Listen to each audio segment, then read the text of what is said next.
Progress ಮಾಡಬೇಕು ಅಂದ್ರೆ ನನಗೆ ನೀವು ಉತ್ತರ ಹೇಳುವಂತ ಅವಶ್ಯಕತೆ ಇಲ್ಲ. ನಾವು ಮುಂದೆ ಹೋಗ್ಬೇಕು ಅಂದ್ರೆ ಸಣ್ಣ ಪುಟ್ಟ ಪ್ರಾಬ್ಲಮ್ಗಳನ್ನ ನಾವು ನೋಡ್ಕೊಂಡು ಕೂತ್ಕೊಂಡ್ರೆ ಬೆಳಿತೀವೋ, ಅಥವಾ ನಾವು ಪ್ರೋಗ್ರೆಸ್ ಆಗ್ಬೇಕು ಅಂದ್ರೆ ಪ್ರಾಬ್ಲಮ್ ತುಳಿದು ನಾವು ಬೆಳಿಬೇಕು.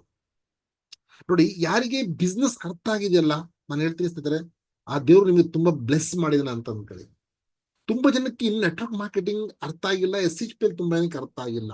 ಸಣ್ಣ ಪುಟ್ಟ ಪ್ರಾಬ್ಲಮ್ಗಳಿಗೆ ಅವರು ಸ್ಟಾಪ್ ಆಗ್ಬಿಡ್ತಾರೆ, ಅವ್ರ ಕನಸು ನುಚ್ಚುನೂರು ಮಾಡ್ಬಿಟ್ಟಿರ್ತಾರೆ.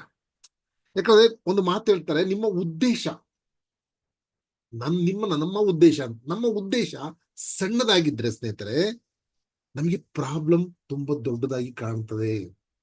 ಈ ಲೈನ್ ಅರ್ಥ ಮಾಡ್ಕೊಳ್ಳಿ. ನಮ್ಮ ಉದ್ದೇಶ ದೊಡ್ಡದಾಗಿದ್ರೆ ಪ್ರಾಬ್ಲಮ್ ತುಂಬಾ ಸಣ್ಣದಾಗಿ ಕಾಣ್ತದೆ. ನಮ್ಮ ಉದ್ದೇಶ ಏನಿದೆ, ನಾವು ಯಾಕೆ ನೆಟ್ವರ್ಕ್ ಮಾರ್ಕೆಟಿಂಗ್ ನಾವು ಮಾಡ್ತೀವಿ, ನಮ್ಮ ಉದ್ದೇಶ ಏನಾದ್ರು ಸಣ್ಣದಾಗಿದ್ರೆ ನಮಗೆ ಪ್ರಾಬ್ಲಮ್ ತುಂಬಾ ದೊಡ್ಡದಾಗಿ ಕಾಣ್ತದೆ.